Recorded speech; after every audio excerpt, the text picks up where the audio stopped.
Dje në ora 11:30, zyrtarët policor nga stacioni policor Gostivar kanë arrestuar një 32 vjeçar nga Gostivari. Ai kërkohej me fletarest në bazë të urdhëresës gjyqësore për vuajtjen e dënimit me burg prej një viti për veprën penale të kryer lëndim i rënd trupor. Personi është dërguar në institucionin dëshkues përmirësues Burgu i Tetovës për vuajtjen e dënimit me burg. Dje 40 minuta pas mesnate në SPB Tetov, një 54 vjeçar nga Tetova ka denoncuar se rreth orës 20 në rrugën Lubo Bozhinovski Pish në Tetov, djali i tij i mitur është sulmuar fizikisht nga disa persona të mitur, të cilët ai i njihte, po merren masa për zbardhjen e rastit. Dje në orën 14:40 në fshatin Strimnic, zyrtar policor nga stacioni policor Grupçin kanë privuar nga liria një 28 vjeçar nga fshati Vrapçisht i Gostivarit.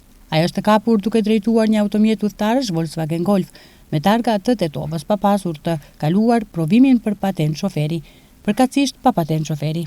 Automjeti është sekuestruar dhe pas dokumentimit të plotë të rastit ndaj tij do të vijojë para shtresë përkatëse. Dje në orën 19 në autostradën Shkup-Tetov, tek pika pagesore e Zhelinës, zyrtar policor nga stacioni policor për sigurinë e trafikut rrugor Tetov kanë privuar nga liria një 41 vjeçar nga fshati Dobërdoll, për shkak të dyshimit të bazuar për kryerjen e veprës penale e dhunë, gjithsesi sipas denoncimit. Paraprakisht në pikën pagesore ai ka sulmuar fizikisht me një send të fortë një 28 vjeçar nga fshati Reçice e Vogël.